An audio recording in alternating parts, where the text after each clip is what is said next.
Hey everyone, welcome back to Wonderbeard Ministries. Welcome to a wonderful episode of One on One. Today I have a very special guest. You may recognize her from TikTok. It is Jarilee. Nailed it. Hi. And so let me tell you a little bit about her and then I'll let her introduce herself. So she has 57.9 thousand followers currently, 2.4 million likes. She does a wonderful ministry online. She has platforms that I didn't even realize. So I'll let her talk about that in just a second. But she is funny. She is amazing. The ministry she does is fantastic. So please welcome her. Give her a round of applause. I'll add that in post editing. There we go. And welcome her. Make her feel welcome, Miss Jarilee. So tell us a little bit about yourself. Well, I started social media in 2022. Don't remember exactly when around 2022, but it was back when I lived in Texas. I started with Instagram. The first video I ever made actually was on Instagram, and it was just like some stupid joke about being Latina, and like it was a joke saying me trying not to have the reaction I initially wanted to have because I don't want to fit the stereotype of the loud, angry Latina. And then I'm just like shaking like a chihuahua in the corner of the room. And that's literally the whole video. And that one went super viral on Instagram. And it was the first thing I had ever posted. And before that, I had people telling me that I should do social media. And it was actually prophesied over me that I would. And I was like, no, you're stupid, whatever. So I didn't do it. And then I posted that as a joke and it went viral. And that was kind of like confirmation from God, like, yes, Wow. I told you to do social media. So after that, a little while, I started doing long form videos on YouTube and then very reluctantly started doing TikTok because I actually was like totally against TikTok for a while. I was like, I don't know. I was one of the stereotypical, like, the Chinese government is gonna have my information. Like I was Oh like my God. totally not for it. And then a bunch of my friends were like, no, you need to start doing TikTok. And so I started, and then obviously that went better than all my other platforms, ironically. So yeah. Okay. Fantastic. Fantastic. All right. So we're going to talk a lot about TikTok, but I do want to focus on some of the other platforms too, talk a little bit about the stories behind them and what currently is the plan for them. But first, I want to show one of the TikTok clips because I know you from TikTok, obviously. And this clip, I talked to you a little bit before we started this recording, and I mentioned that this clip is the epitome of your message. That it doesn't matter what your vibe is, as you can see by her background. Love her vibe. It's not your typical, oh, I go to church and I wear suits and ties and all that stuff, but it doesn't have to be, and that's wonderful, and it's amazing. So, in the video that we're about to show, somebody tried to call her out essentially for that. And she gives a perfect response. So let's go ahead and show that, and then we'll talk about it for a second. Someone said, you should be ashamed of how you look because no real Christian church will take you in. There is a whole bunch to unpack here, fellas. Uno, I don't have any shame because God took that away from me. That's kind of the point, or one of the main points. Now there is conviction, but conviction isn't shame. Conviction is to help you. God loves the ones that he convicts. So even in conviction, it's not a shameful thing. There are things that God has convicted me of and things I have 100% changed about my appearance, my look, my clothes, my wall. There's tons of new things, tons of things have gotten taken down since I've started recording, since I've started my walk with Christ. However, it's never out of a place of shame because God doesn't give me shame. When God tells me that he doesn't approve of something that I'm doing and something that I'm doing isn't reflecting of him, he doesn't tell me that to shame me, to put me down. He tells me that because he loves me and he wants the best for me, and the best for me is what he wants for me and what he says. Shame isn't a thing with God. God doesn't shame us, nor should Christians shame other people. Now let's go to the second part, because no real Christian church will take you in. The entire point of the Christian church is to take anyone in. This is reflected in scripture. Matthew 9:12. This is Jesus speaking, which is why the letters are red. The guy who we follow, Christians. Anyways, on hearing this, Jesus said, "It is not the healthy who need a doctor, but the sick. But go and learn what this means. I desire mercy, not sacrifice, for I have not come to call the righteous, but sinners." The point of church isn't for a bunch of holy people to come together and feel superior to everyone because I go to church and you don't go to church. Me. That's not the point of church. The point of church is to help people find Christ. Who needs to find something they already found? The entire point of church is for people to meet Christ and to be in communion with other believers to help better understand Christ. Any church that doesn't want people there at all, or other people to come in who don't reflect Jesus, is not a church. Hospitals don't take the healthy and they take the sick. The church is a hospital. That's what Jesus said. You are not better than anyone because you claim to be Christian, even though your actions are clearly not pointing in that direction. I am not better than anyone because I'm a Christian. The only good one is Jesus. And I try my best to be like him. Same as you should. The entire point of following God is one, building a relationship with him, but through that relationship, trying to help other people build a relationship with him. Because my life has gotten better in every possible way since I started having a relationship with him. And this mindset, this mentality, this talk does nothing but push people away. And if you claim to love God and you want to help people, why would you push them away? The video this comment is on is literally just me saying that I love Jesus. That's it. And that I'm not ashamed of following him. The fact that your reaction to that is to come for my looks and say that no real church should let me in or would, it shows your heart. And that's a sad thing. Diversity in the church brings in the diverse world. You should be happy. Weird people who look like me help weird people who look like me in the world come to Christ. If we were all the same, then we wouldn't help anyone. Christ's number one command was to love. Biblically, love is patience, kindness, not holding record of wrongdoing, not self-seeking, etc., etc. That's not shown in this comment. This comment isn't helping anyone find Christ. Do better.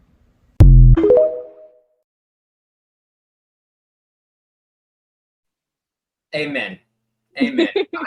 I'm just going to say it like this. That 3-minute video did better evangelism than probably the current Christian church through most of America does almost every Sunday. Just being honest. That is a better testimony than most churches can say right now. Because I've been to a lot of churches around my area. And if you were to walk in with your vibe, or even how I dress to preach, a lot of times, they would reject you. It's sad, but it's the truth. They act like you have to fit a certain mold or you have to be a certain way. And it's sad because it was not the message of the one they say they follow. And it's so hurtful, and they turn away people so quickly. And it doesn't, Christ even says it's not about who you are or anything. It's not about what you look like. It wasn't about the sins that you had committed. It was about who you put your faith into. That was the whole message. So I'm sure that you've had to face comments like that quite a few times. How has that, first of all, made you feel, and how have you dealt with that? I think when I first started doing social media, I got more like angry with it because my initial thought was that you're pushing other people away by it. But then in growing with social media, I think now it's kind of a mixture where although I am upset that you're doing that because you're pushing other people away, because for me, I'm not going to stop believing in God because you don't like my lipstick, like that's whatever. But I know that other people, atheists, other people will see those comments and that will push them away further. Yeah. But now, honestly, it also makes me sad because that's such a sad way to live. Like that's such a sad mentality to have.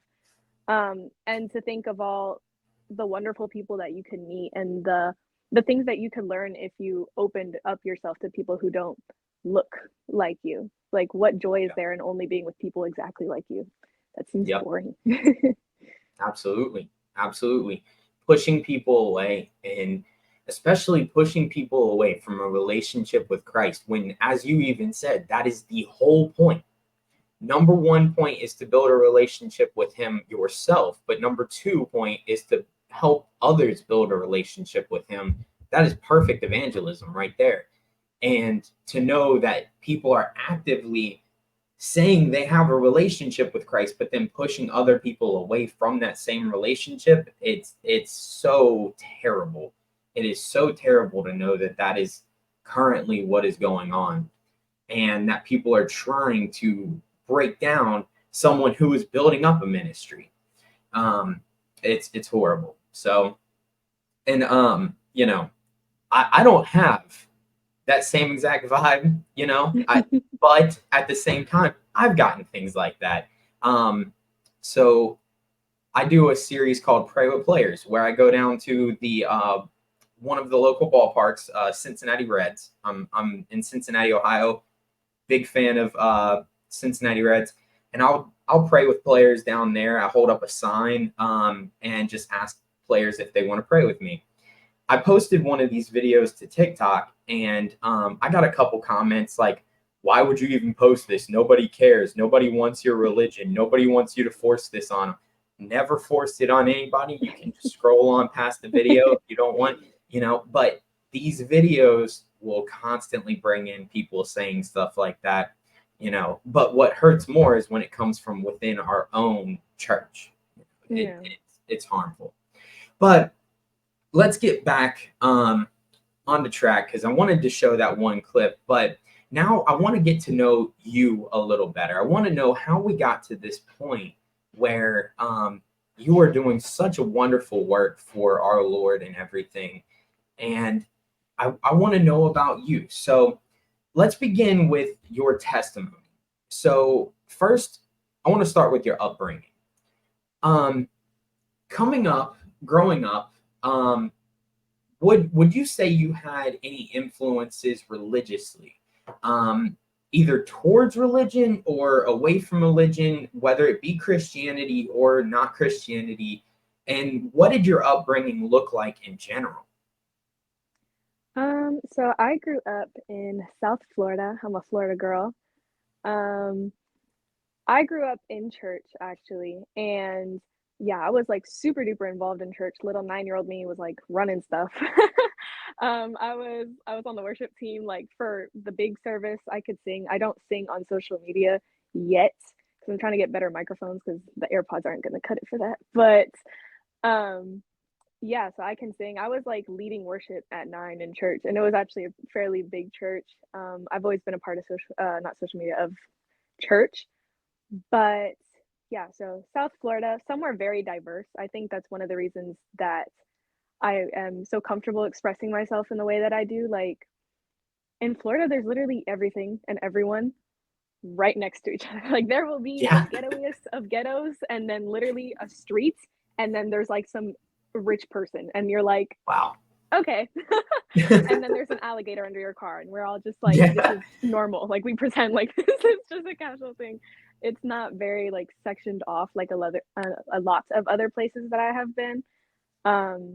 Yeah, and I also think like the type of things I was into. One of my favorite shows growing up was Pipples and Parolees, Oh yeah. Inked, like all those, like all like the outcast type people. So that was always something that I liked. And my mom is goth, fun fact. Oh So really? yeah, so my dad is from the ghetto in Cuba, and then when he came to America, he went to the ghetto in Florida. So so my dad growing up, now not really, but growing up, he was all like the baggy pants and the no words and all that. And Yeah. then my mom was like this preppy goth chick with like the slick bun and black eyeliner. And how in the beautiful world that we live in they managed to get together, I don't know. Wow. But that's why I am the way that I am. Like even with the way that I dress, makeup stuff, it's like a mixture of the two. Um, so yeah, growing up with such completely different parents and the families that came with it, I'm just naturally kind of everywhere. It's incredible. That is incredible. So, would you say towards your parents, did either one of them have at home? Do you think they had a lot of influence? Like, so you went to church a lot, but what did they instill at the house? Do you think that you saw a lot of influence at home, or do you think it was mainly at church, or what would you say there? Towards the walk with God. So For growing up, my dad definitely did backslide quite a bit. He was never at a point where he didn't believe in God, but he definitely wasn't walking the walk for quite a bit. But my mom, my lovely mom, my mom's, I don't believe in like saints, but my mom's a saint. Like my mom held strong, and she was definitely like the biblical wife that helped keep the family together for a little while when my dad was struggling in that department. Um, and now my dad's like looking into being a pastor for the military. Like now he's doing Fantastic. great, and it's awesome. Like especially looking back, because there was times like my dad had some anger issues, and there were times when I was younger that he kind of like exploded on things that really weren't that serious. But like seeing him grow and seeing my mom be like the stable wife that he definitely needed is such a beautiful thing. Yeah. But at home, they definitely did instill things like I had like what's the name? That little kids Bible with like the cartoon Jesus. Okay. Oh Yeah. yeah, that bad boy was on my nightstand, definitely. And they would like read with me and things like that. So it definitely was instilled, but obviously we all have moments where we like backslide or things that we struggle Of with in course. specific. But obviously him being the head of the household, that was more like than if it was my mom or if it was something else. But yeah, my family is Christian. My grandparents are Christian on both sides. Fun fact, my mom's side, my grandparents are super duper Pentecostal, and on my dad's side, they're super duper Baptist. Okay. So Like that's that in interesting. itself was a lot to take in as a child. Like when I was like 14, um when I was 14 is when God gave me the gift of speaking in tongues, right? And freaking coolest gift ever. And I was in like I just randomly be doing it because like the Bible says it's like a way to edify you, right? Like it's such a cool thing and it genuinely calms me down. And I was doing my makeup one time and I was just like speaking in tongues because I was like anxious about something and it was calming me down. My my grandma from my dad's side comes in and she hears me speaking in tongues. This this old Hispanic woman in her broken English looks at me and goes, Jarilee, there is a demon inside of you. You need to go to God and pray because speaking in tongues is not real. And I'm like, Grandma, it's literally in the Bible. She's like, it is not real. You need to pray because this is not of God. This is not okay. And I'm just looking at her like, what are you talking about? Oh my God. Like, as serious as I can be serious right now. In her broken English, she was telling me that I needed to repent and that something was deeply disturbed in my spiritual being because I could speak in tongues. And it was, she said, it Oh was a man. demon speaking through me. And she was being so serious. And my dad gets so mad when I bring this story up. He's like, she did not say that. I'm like, she literally said that because my dad will defend my grandma till the day's over. But yeah, so she told me I was demonized. A demon was Wow. speaking in tongues. How a demon speaks in tongues, I don't know. But yeah. Well, that's an interesting dynamic you would have to walk the borderline of. Yeah. So I have to ask this question then. So did you ever have to go to like Pentecostal church one week and then Baptist church another week? And like how was that? Like I think luckily because so when I was really little, I did go to a Pentecostal church. Um, which I don't really fall into any denomination, but I definitely do think that I lean slightly, very slightly more Pentecostal because I definitely am all for like the spiritual gifts and things like that. I think that's very undermined nowadays. Like if someone says they have the gift of healing, people are like, and I'm yeah. like, it's in the Bible. But yeah, so growing up until I was maybe like 8, I went to the Pentecostal church and then we went to non-denominational churches for the rest of my upbringing. I think because my parents grew so differently that they were like, yeah, maybe both are a little wonky in departments. So then we started going to non-denominational churches. Yeah, let's But just meet in one the middle. time, yeah, but one time when I was 13, same grandma, I went with her to her church and I made the very bad decision of going in a romper, which is like the shirt and the pants together. Oh no. And I had green hair at the time.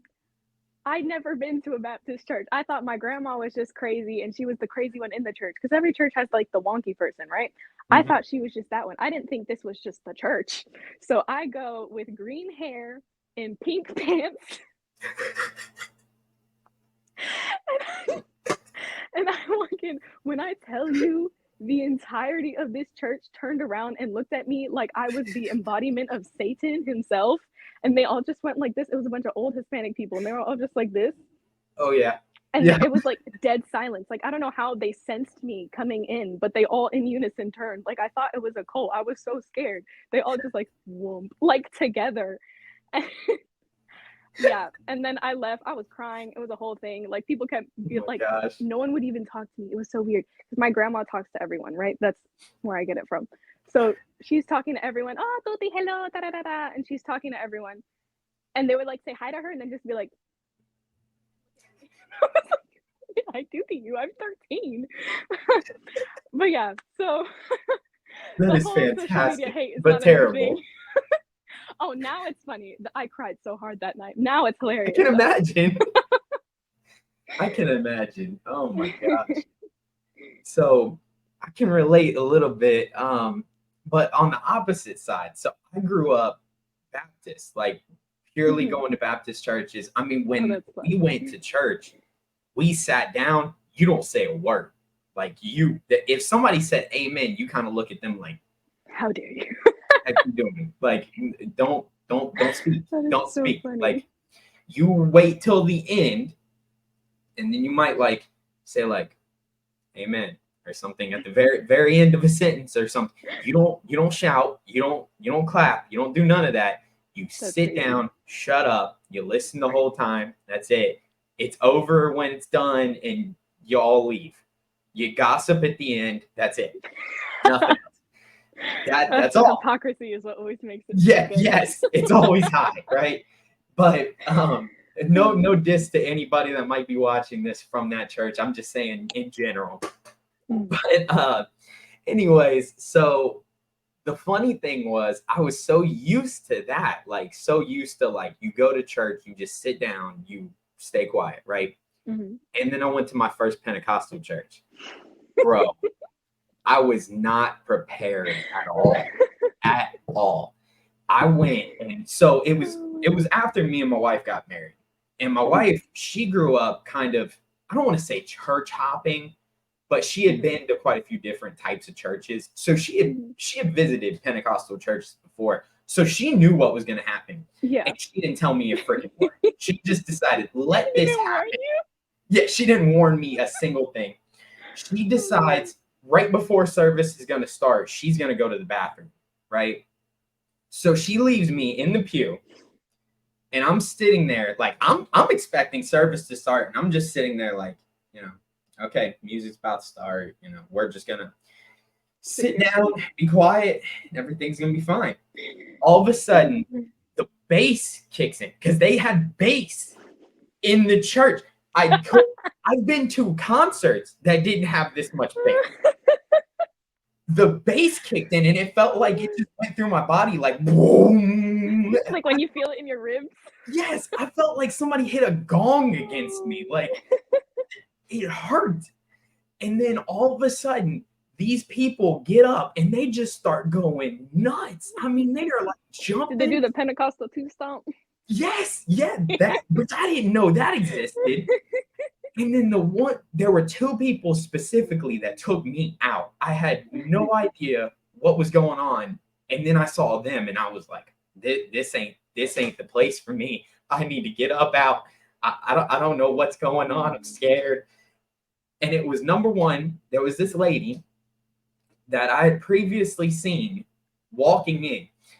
And I'm not discriminating, not saying anything bad. She was on the heavier side. Okay. Mm-hmm. She had a long ponytail. I mean, like long. It was almost to the floor. This lady had barely walked in. She was like having a hard time walking. She was now jumping and doing circles, like spins down the aisleway. Her ponytail spinning in a massive circle. She looked like a helicopter trying to take off. I mean, she was going with it. I was impressed, but at the same time, terrified.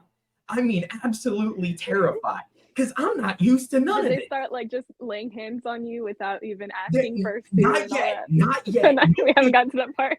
No, nobody did that. But they were just like going off. And maybe part of it was because I was all the way near the back. Like I was all the way near the back, and At least she didn't sit you in the front. yeah, she had enough sense at the moment. Like, don't do that. But so this lady does that, and then there's this guy who got wheeled in a wheelchair. They had to have like 2 or 3 people help him get seated into a pew. This guy is easily in his 80s or 90s. He looks like, I'm not being mean, but he's at death's doorstep. That's what he looked like coming in. I look over, the music is bumping and everything. This guy's jumping up and down. I mean, he's like getting it. And I'm like, sir, you are about to go Jesus if you keep going. Like, you gotta slow down, dude. Like, I understand we're getting excited for Jesus and everything, but you are literally about to see him. You need to slow it down. I sat there and I was so flabbergasted by everything. And at the time, I had not, like, I was kind of newer into everything. I was newer into the faith, didn't know as much. And then the speaking in tongues started. Oh my gosh. I did. So there were people up on stage and they started into it. And I was like, what is going on? I had not a single clue. Oh my And word. finally, my wife is back, and I'm like, where are we? And she's like, this is Pentecostal church. And I was like, I don't know if I can come back. But it ended up being fine. Like, the service ended up being fine. But I can genuinely say I've only been to 2 other services since. So now I consider myself non-denominational. I have nothing against Pentecostal. I think I need a little warm up beforehand. I might need to stretch, get myself loose. If I'm gonna go running aisles and jumping and spinning in circles, I need to warm up. That guy had more energy than I did. He literally looked like he was in hospice or something. Dust. That was wild. Okay, so let's get back on track now. That was a fantastic way to get off track. But anyways, so all right, so you had a lot of good Christian influence in your life early on. So at what time did you come to Christ? Do you remember a specific moment where you were like, okay, yeah, this was the moment that I decided to follow Jesus? Or did it just feel like you were always in this? Or what did that look like and feel like to you? So like I said, I grew up Christian. I was definitely very involved in church. I definitely did have a heart for God when I was younger. Sorry, my dogs. Okay. But then, I don't know, to answer that, I kind of have to just hop into my testimony. Do you want to just do that? I want to stay with your... Okay. Go straight into it. No problem. Okay. But yeah, so when I was 14, when I was 13, we moved from Florida to El Paso, Texas, because my dad joined the military. El Paso, Texas is the worst place in the world. No, it's the worst place in the United States. Promise you. It is straight desert. There is nothing to do. It's just so sad. And especially coming from Florida, where 20 minutes in any direction, you have a beach for free. Like, I grew up with not a lot of money. There was so many things to do, even not having money. People think Florida, they think like expensive and all this stuff. Like, there's so many programs, especially since it's fairly common in Florida for people to not be doing the best financially. Because it's a tourist state, people up the prices on things for the people who are coming just to spend money. Yeah, like there was Mosey, there was so many things and so many programs for people who didn't have money. So growing up, I was used to, I could do a bunch of fun things even without the money. So going from a place like that to there aren't fun things, period, whether you have money or not. There's sand. No, literally, there was sand. It was I was walking to school, 15 at this point. I'm walking to school freshman year. I got bombarded by a freaking tumbleweed. It hit me on the way to school. I didn't know they were real. Do you understand how scared I was? And my brain, I thought those were like from Looney Tunes. I didn't know they were a real thing. So imagine I'm walking down the street trying to get to the school bus and just fuakata, side of the head, a freaking like a dead shrub.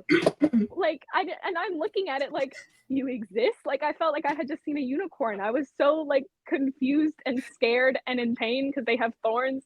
Like, sorry, off track again. I have a bad habit. But I'm like, what just happened? Because I thought they were fake. So yeah, straight desert. There was like one theme park and it was open for like 2 months a year. And it was a very small, like sad theme. Like it was just so immediately moving there, I had already started to get like depressed just because everything that I liked to do, I couldn't do. And it was super duper dry to the point where my skin was like cracking because my body was used to humidity. And I went to a place that literally was negative humidity. It would say on the weather forecast, like the air is dangerous. Like it would literally tell you that every day just because of how crappy the air quality was. And since it's next to Mexico, they burn their trash. So the air was literally toxic. Like when I tell you, it is the worst. Lord. And it's so weird because the people who live there are primarily from there. So they have like this pride for El Paso and they're all like, El Paso. And I'm like, you haven't seen the light, my brother. You need to leave. You've never seen anything else. You've never seen anything good. Like, I'm being so serious. It's so weird. Some El Pasoans is going to be in your comments. I'm sorry. But Totally fine. yeah, so then when I started moving, when I had moved there, I immediately became like very depressed just because of that immediate like culture shift, the everything. Another thing is, like I said previously, I'm used to diversity. I'm used to my Chinese restaurants have plátanos because there are Hispanics there and they're catering to everyone. Plátanos is like a thing Hispanics eat. Like that. I'm used to huge diversity and everything. El Paso, there was like 2 Chinese restaurants and Mexicans cooked the food. Do you understand? This is not to be like, I hope you don't think this as a racist thing. No. I want my Chinese food cooked by a Chinese person. I'm being honest. I feel like that's a basic like. Yeah. And then the person who looks suspiciously young is running the counter, and no one calls CPS. That's how it's supposed to be. It's the way that it is. And they're doing their homework at the same time. As they're doing it, yes. It has to go And there. all of us put a blind eye because the food is banging. That's how it's supposed to go. So yeah, and it tasted like Mexican food. Like, I'm being so serious. It looked like Chinese food, but I'm assuming they use like Mexican seasonings. My hands are pink because I dyed my hair yesterday. Anyways, so like I'm going to this Chinese restaurant and it's Mexican food in the form of Chinese food. Like, it was so weird to me. So like immediately the culture shift, all that, it was just very bad. Then sorry. It was a place called El Red Dragon. No, like literally. Immediately big culture shift. I was homeschooled because the schools there are horrible. Like each school, each high school and some middle schools were known for different STDs. Middle school. Yeah. Yes. It was very, very, very democratic. Like, I think there are normal Democrats and then there's the crazy ones. And then there's normal Republicans and then there's the crazy ones, right? Like and sadly, the crazy, stupid ones are the ones who are the loudest and make the entire community look crazy on all sides. Totally agree. So like when I say crazy, I mean like, fast forward a little bit, when I get to high school, there's a 14-year-old who's a freshman talking about how she has 17 bodies and people thought that's normal. Like, and that's not me hating on her or anything like that. I'm saying that's very sad. The fact that that's considered normal. Like, you're a baby. The culture created there just made that normal. And I had friends like in high school there that literally would be like, yeah, I was like with this girl at my house, like doing stuff and my parents were home and that was normal. Like the parents weren't like pushing against it. And I'm not saying that any like from any ill heart or like trying to come at the parents, because sadly that is a cycle. That means their parents did it. That means their parents' parents did it. And that just became so normalized that even saying that that's weird, you get the side eye because they're like, no, this is normal. Like that was the culture there. And growing up, little innocent church girl that was very, very, very weird. Yeah. Whatchamacallit? So big culture shift. Immediately I became very, very just depressed and not happy with the world because everything was the opposite. Then, like I said, I was homeschooled for the beginning of it because I moved there in 6th grade. Then I skipped 7th grade, went straight to 8th grade, and then finished 8th grade homeschooled. But luckily, on base, they have these things called, well, mine was called the MYC. So it's like this hangout center for military kids, like an after school program type of thing. So even though I was homeschooled, I still got to make friends and stuff like that because I got to be around kids, and it was cool because it was primarily kids that lived in my neighborhood. So it was like a nice way to meet people your age and stuff like that.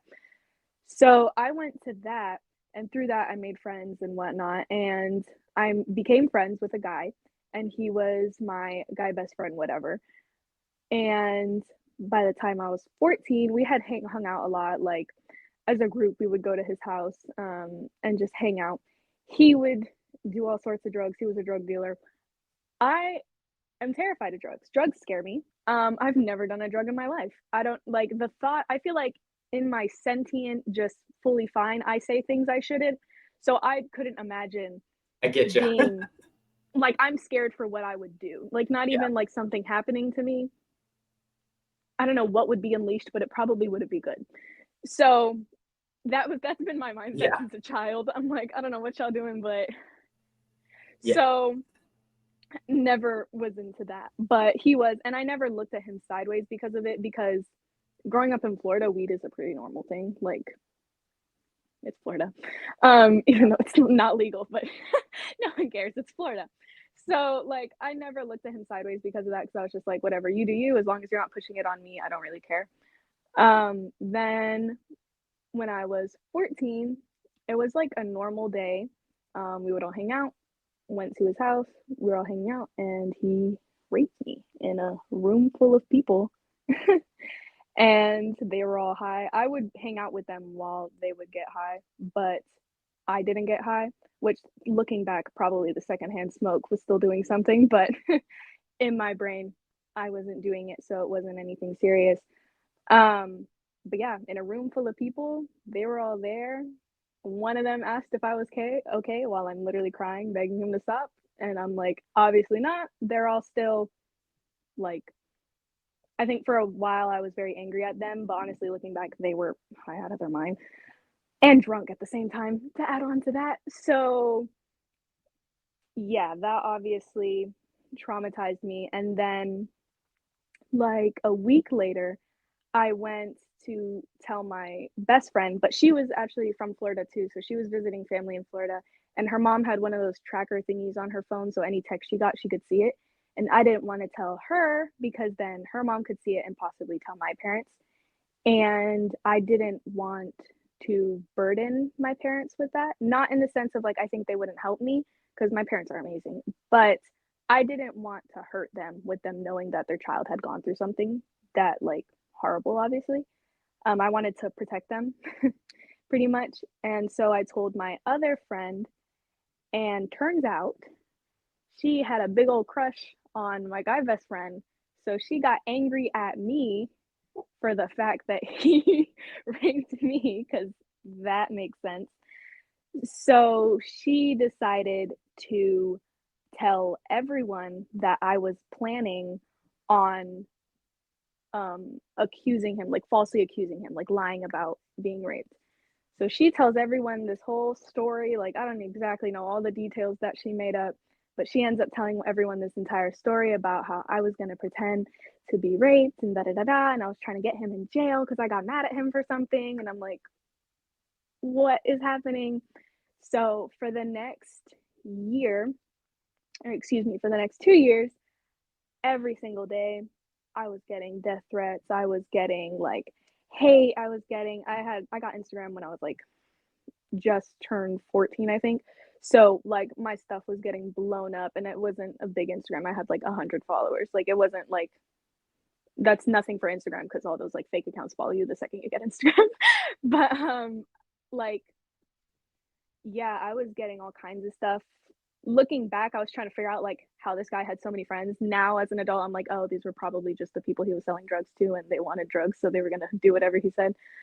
But yeah, horrible things. At one point my house got egged, and I remember that was like the part that drove me insane, because it's one thing that you don't like me, whatever. But like, that's not even my house. At that point, I was like 15. I'm like, this is my parents' house. Like, now you're bringing my family into it. Like, that's insanity to me.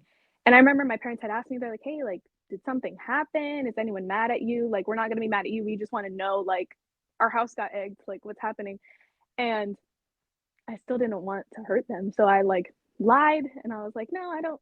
No, everything's good. Meanwhile, I'm getting death threats and phone calls off fake numbers and all this crazy stuff like every single day. Like, it was actually crazy how much effort these people put into that. Um, and then it's not funny, but it's a little funny looking back. They were like planning all these theories and trying to figure out who they pissed off because I said no. And they like had this whole running theory about this one guy who didn't like my dad. And I'm just sitting there like, yeah, I think he did it. Completely lying through my teeth, which isn't funny, but now it's like a tiny bit funny. But he was a fart, so if he gets blamed, it's fine. I'm just kidding. But yeah, so that happened. Then when I was 14, after it had just happened, I kind of like didn't say this in perfect order, but yeah. When I was 14, a month after it had happened, I went to Florida for summer vacation to see my family and stuff. And my aunt would host these kids, what are they called? Like the summer things, and they're like a week long. What are those called?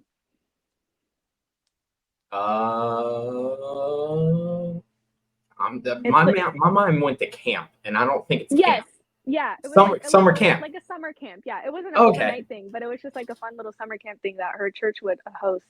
Well, not her church, but the church that she like worked at. vacation Bible school type thing. Yeah, pretty much. But we Okay, called it we called it summer camp, so that way we could pull okay, in the people who weren't Christian. It was low key a little weird, gotcha. but it's okay. But yeah, so I went to one of those, and that one was when I like gave my life to Christ, because I had like an encounter with God, and people were praying over me and laying hands on me. And at that point, I was totally like deathly afraid of people touching me. I didn't like people touching me for obvious reasons. Yeah, Um, and at that point, at the summer camp, a bunch of people were like laying hands on me, and I wasn't scared. I wasn't scared. I wasn't uneasy. I wasn't having an anxiety attack, which was very frequent at that time. I was I felt at peace. Like, I felt this just peace like go over my whole body, and that was definitely like a God encounter, because at that time anyone touching me freaked me out. Like, even my own mom, and my mom is the sweetest person. My mom's 4'11". She's not intimidating.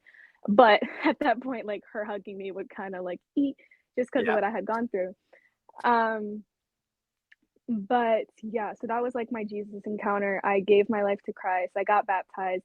Then obviously for the next 2 years, all that stuff was still happening. I definitely got into some stuff that I shouldn't have. At one point, a couple months after, I started dating this guy, and we had a very crappy relationship just because he was a kid, I was a kid. We didn't really know how relationships actually work.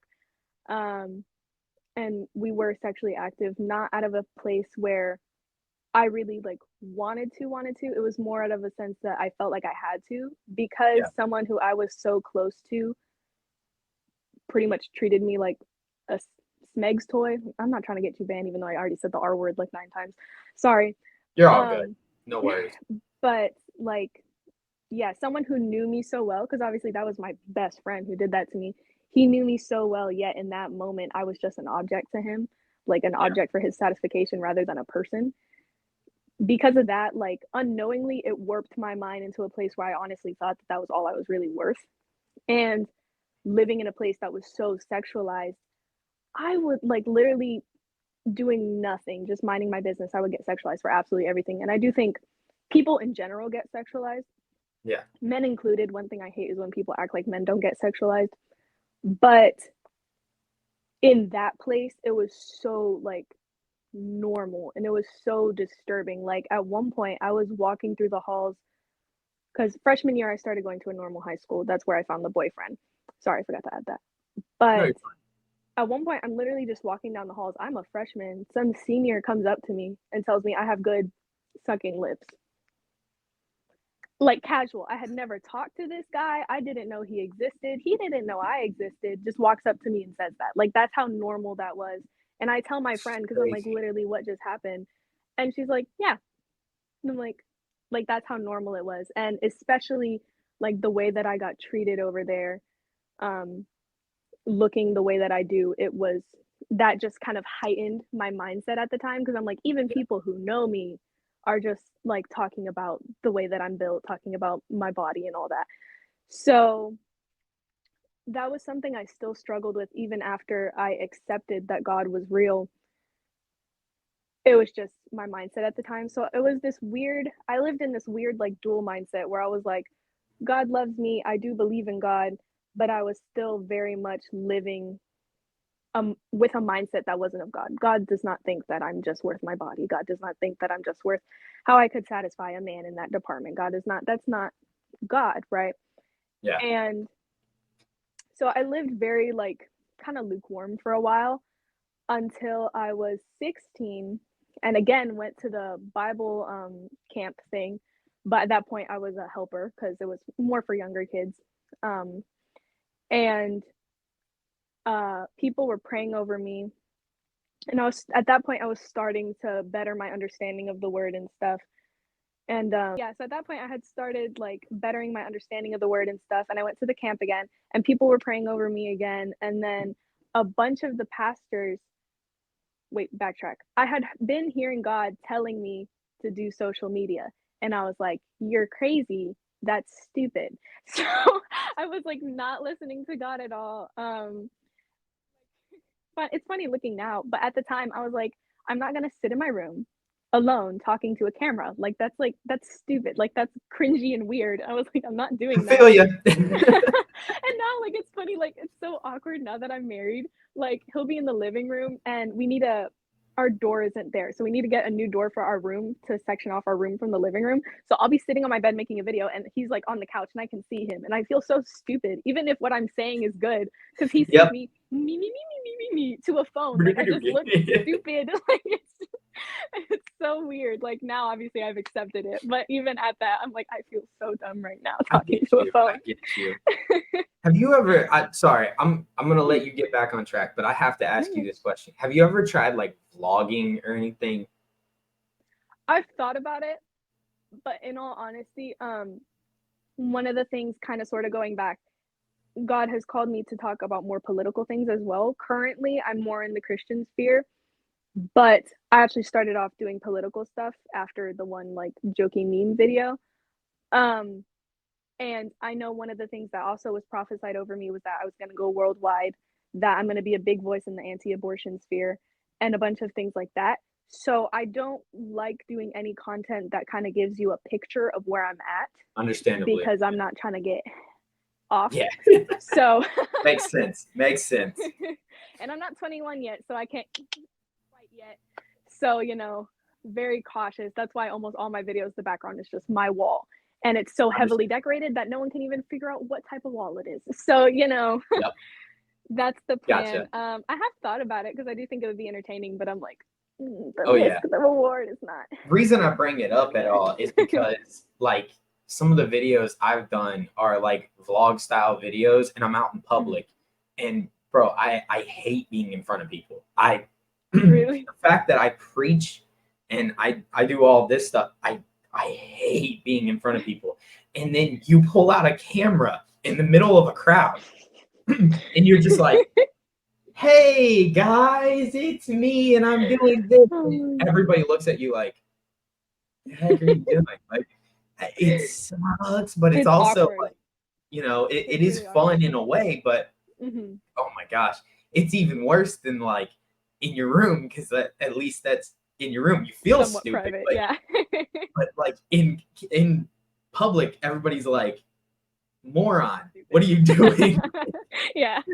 It's terrible. There have been times that I've just been like, yeah, no video today. No, can't do it. Like, but anyways, I'm sorry. Get back on track. You were talking about like, people praying over you, 16 at the camp. Anyways, Yeah. sorry. So no, you're good.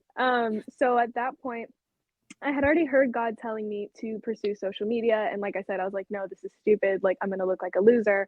Um, and at that point, I really didn't like social media too much, just because that was also a way that people were getting at me. Like they were all finding my Instagram, sending it to everyone they knew, and then all those people would attack me and then send it to everyone they know when I blocked them. Like it was horrible. So I go to this camp. God is so funny. People are praying over me.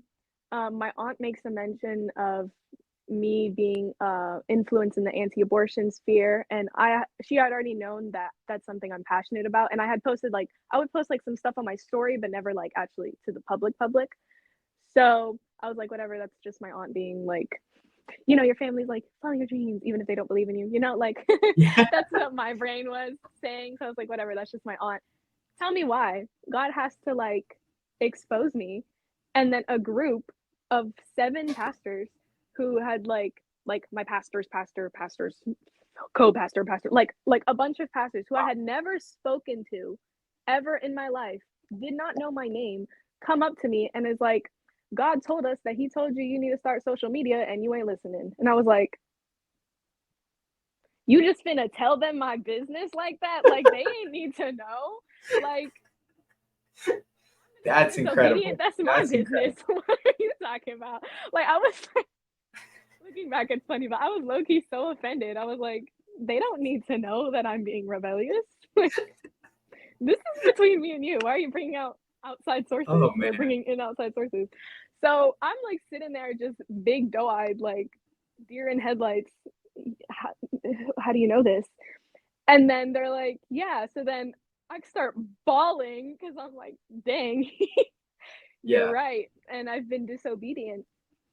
Because I also have this bad habit. If God tells me something, not as much anymore, but beforehand, like if God would tell me something I didn't want to do, I'm like, I'm making it up in my own brain. And God's like, you don't even want to do it. How would this be you making it up? And I'm like, this is my thoughts. He's like, that's not how that works.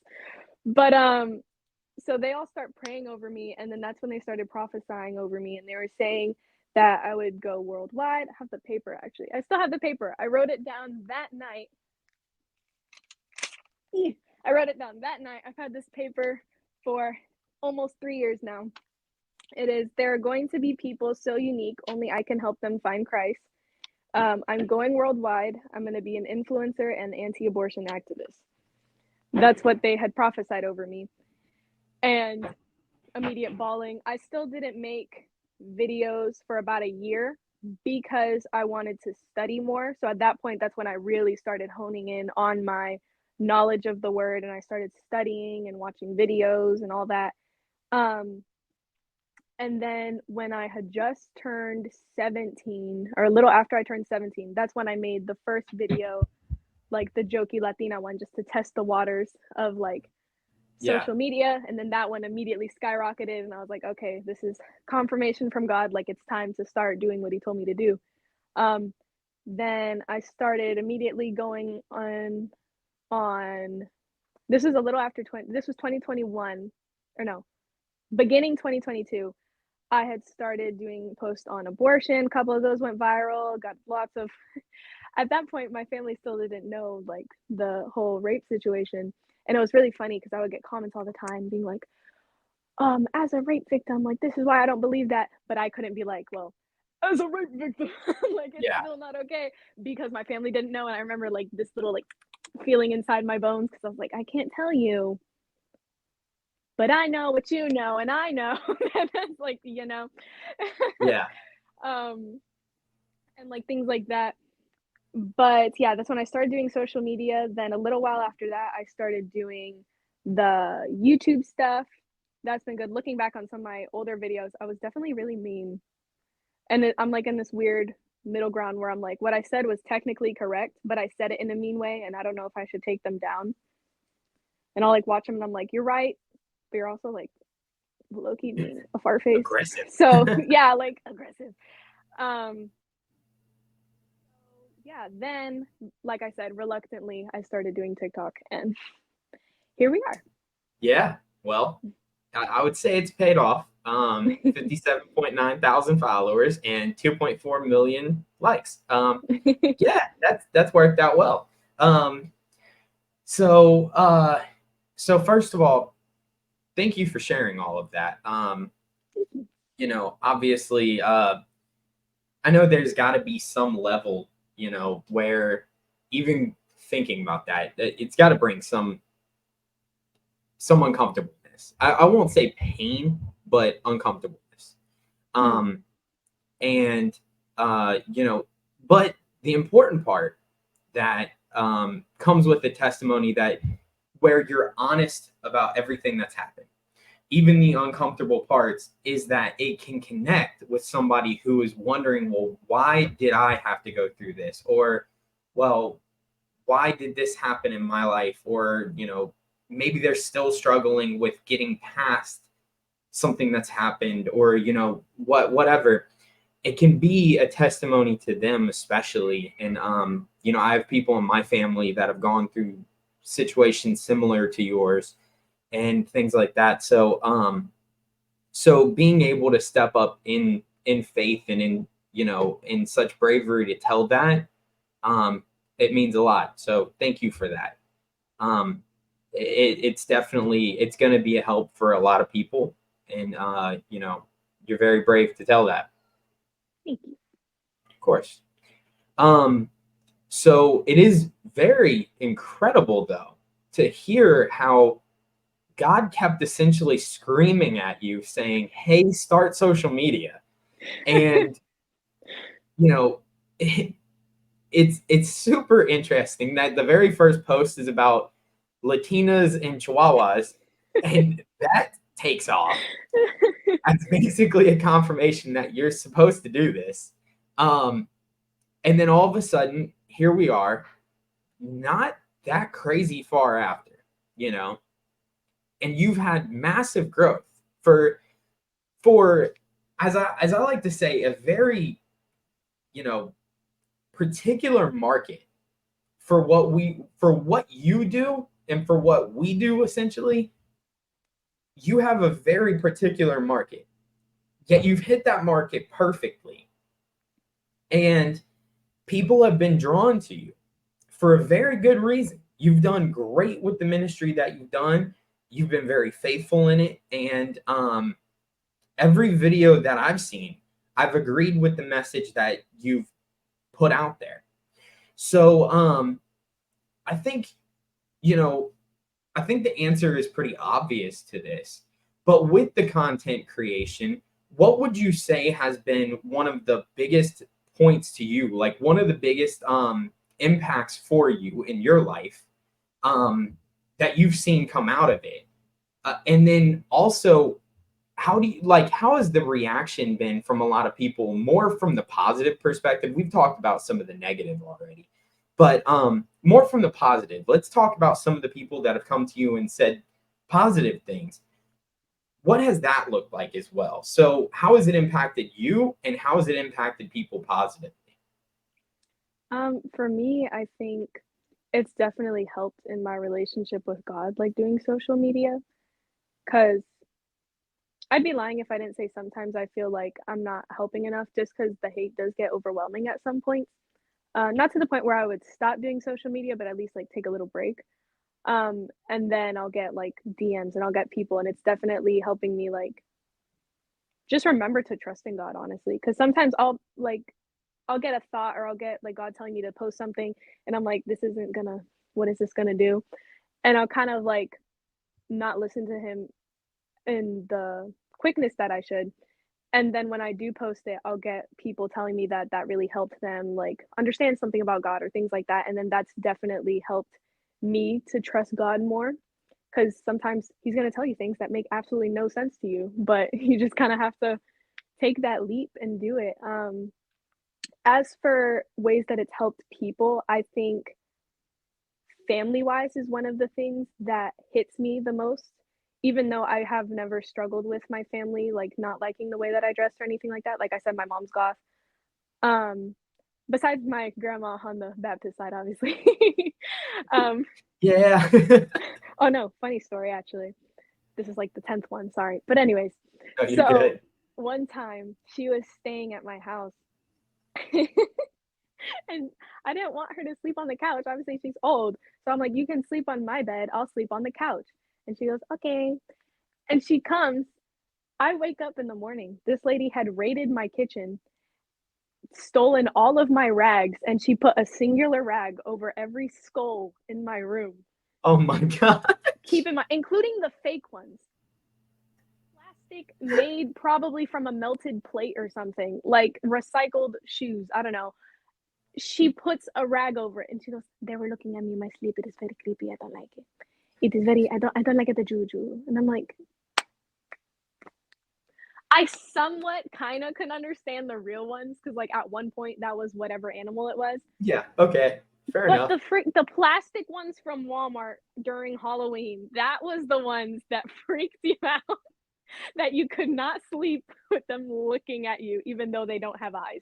That's like, it was funny, but they've never been like hateful toward her. She'll just say like, I don't like it, Poopy. It's very weird. She'll say it's very weird. And my other grandma, she'll say the same thing. She goes, it's weird, but I mean, you're weird and you like it, so like my grandma will roast the crap out of me in her broken English without realizing that she's roasting me. So I can't even get mad. Like we went to the mall together and there was these shoes, and then they were like these weird gothy looking shoes. And I'm like, those are pretty. And she goes, obviously you think they're pretty, they're weird, and you're weird, obviously. And I'm like, why did you feel the I need to love say it. that? I love it. It's Um, fantastic. but yeah, so family wise, I've never had like actual like hate and like them telling me like I'm going to hell because of this or like something like that. Um, but I got a DM the other day and I literally actually started crying. It was a mom and she had reached out to me and she was saying that her daughter dresses goth and her daughter's a Christian and that she's been very hard on her because of it, and that she tells her that it's not of God and it's very, that it's the enemy getting into her style and things like that. And she was telling me like all these things. And then she said that I actually came up on her For You page and that she had watched a bunch of my videos back to back. And she said that I had completely changed her mind and that she's going to stop telling her daughter those things and that she's going to actually apologize to her daughter, which is a big thing because lots of parents, they'll pull that parent card and not apologize even if they're wrong. So that's a big thing. And she was telling me this and she like thanked me for the videos that I do and stuff, and I was just bawling. Like to think, obviously I can't relate, but to think in perspective of the daughter, like that she's trying to pursue Christ looking the way that I do and that her mom was hating on it and now her mom is like, it's okay, like just trusting God that you're doing what he actually wants you to do. That like wrecked me. I was in tears like a Oh, yeah. baby. And I mean, that is part of the point. Like, you know, with what you do and the perspective you take on it, that is going to be a common thing. And maybe some people are not going to reach out to you, but you are going to change minds. You are going to open minds and open hearts to Christ, because there are going to be people that either they see people that you know, are saying they're Christians but have a similar vibe and they're like pushing them away, or they're going to have a similar vibe to you and maybe their hearts are not completely closed off to Christ, and but they're like, I don't want to change my vibe just to like maybe Mm-hmm. research all this Christian stuff. And then you're like, you don't have to. And Mm-hmm.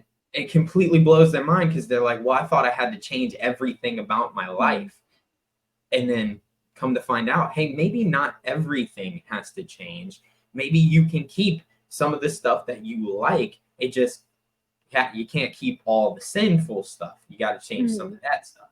So, but actually, going on that point, you made a video that was talking about, in fact, I believe, if I'm not wrong, correct me if I'm wrong here, I believe it's one of your most popular videos. It's one of your older ones and one of your most popular videos where you talked about standing in the authority that God gives you. And you Mm-hmm. talked about not being afraid of, you know, the things that are powerless, because we have so much more of a power because we are Christians over the dark arts and the dark things of this world, because God gives us that. Um, And I believe the example that you used was somebody pointed out about a snake or something like Yeah, that, something on your it's wall. it's in my snake's tank now. It's her friend currently. But I used to have a little plastic snake skeleton. It's not even real. But I would get comments all the time and they're like, the devil used a snake and that's a snake. And I'm like, I've had people, I'm being so serious as the Lord is my witness, tell me that as a Christian, I can't have a pet snake because they're Yeah. evil. And I'm like, but God made them. The enemy used it for evil because he can't create. If he could Yeah. create, then he would make something evil, but he can't. So he tries to move and change the meaning of God's creation that actually is good. And like it's sad to me like that people live in this like fearfulness over nothing. Oh yeah. Like I say it all the time. People say stuff like, about like Ouija boards and stuff. To mhm, be honest, I believe that the power that those things have is the power that you put into it. I mhm, believe that if you believe on those things, then yeah, you put power into them. But otherwise, it's like a crappy board game. That's all it yeah. is. It's nothing more than that. Um, but actually, speaking on snakes, there was another video that you pointed out something that I had never heard, never realized, and this is incredible.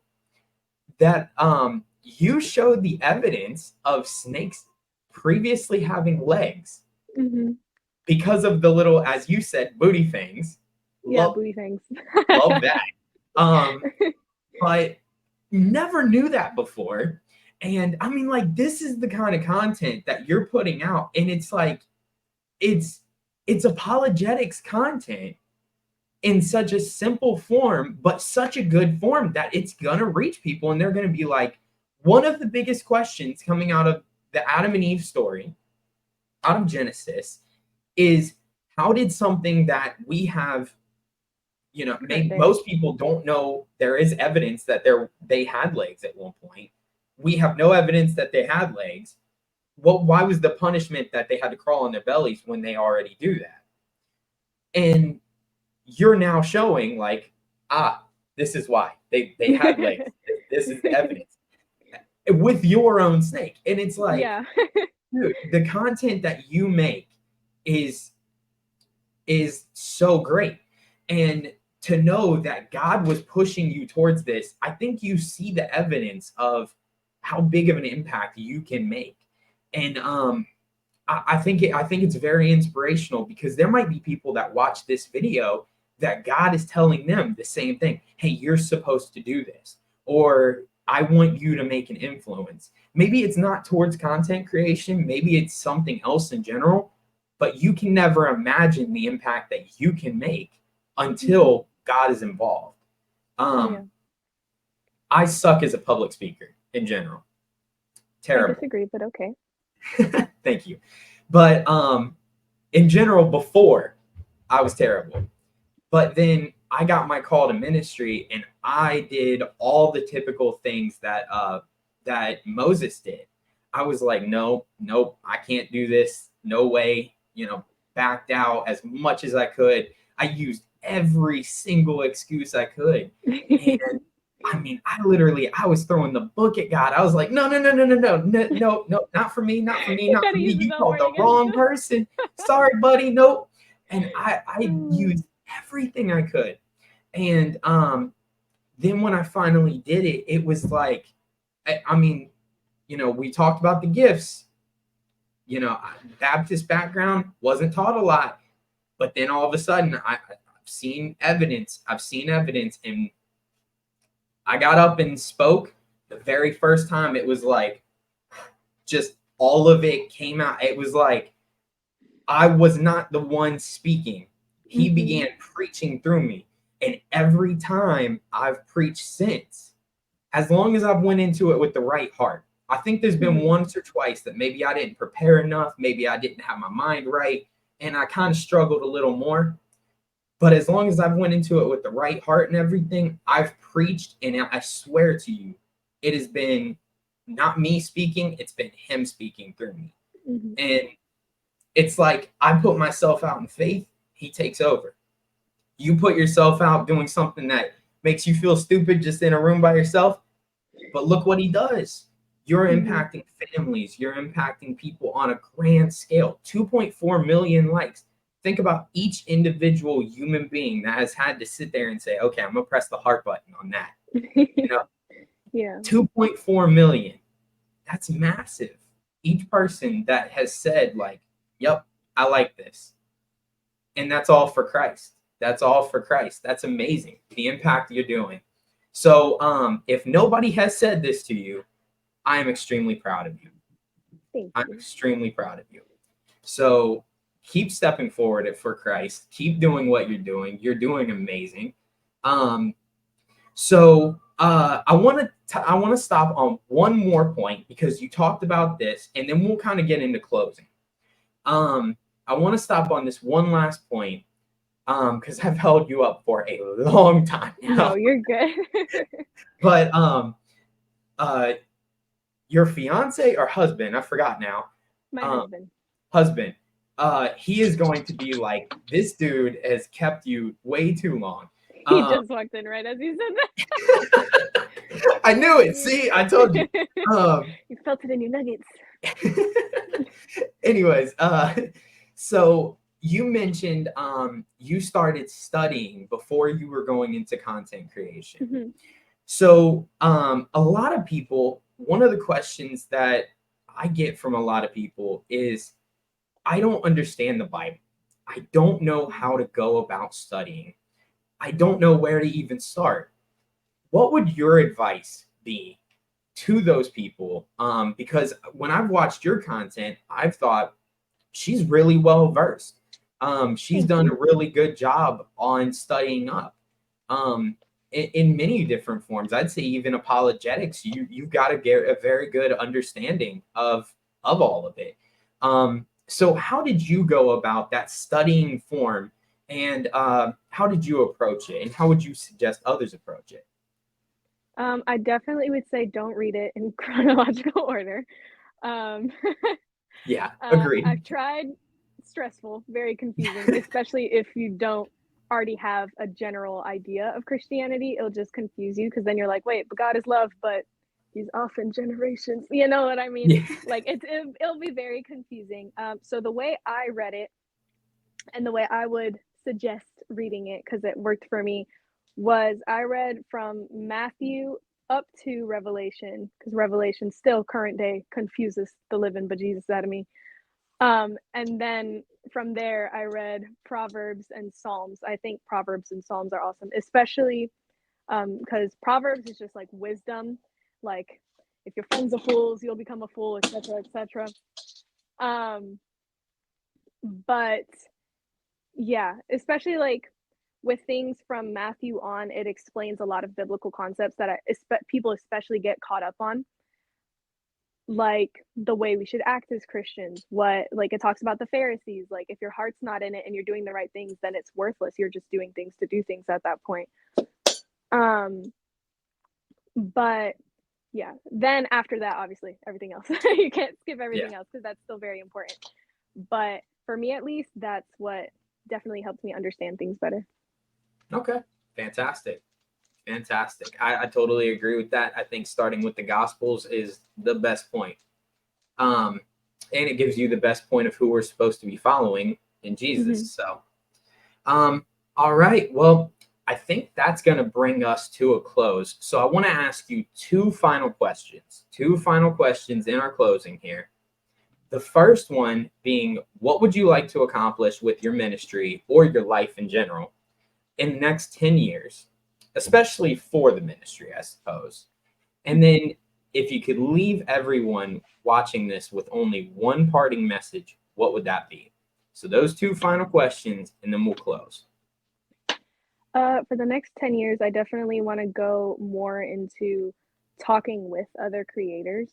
Like this, I definitely think there's power in actually talking to people, because videos are good and all, but like if I'm in the middle of a sentence and you're confused about something, it's harder to do that through a screen, and especially like through comments and stuff, there's no emotion in it. It's hard to really get people to understand what you're saying. So I want to do more in-person stuff, especially with creators that aren't Christian, and to help them see, like, I'm not damning you for eternity. Like, I Yeah. want to help you. I love you. And that's the difference between that and what a lot of people think Christianity is.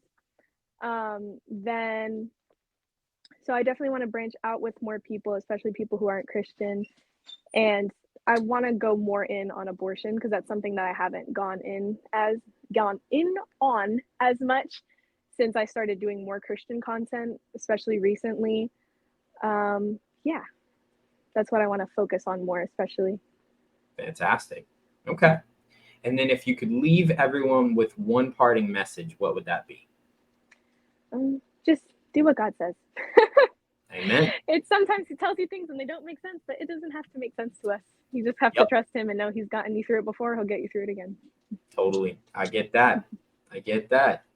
I totally agree with that. So, all right. So I just want to say one more time, thank you so much for joining me on this. You've been a wonderful, wonderful guest. Thank you for pouring out your heart and telling us your testimony. And, I think it's going to impact a lot of people. Anybody watching this is going to be impacted. I know that I've been impacted. There was a point where I had to hold back some tears. I don't know if you noticed that. I'm a little bit of a softie, just being honest.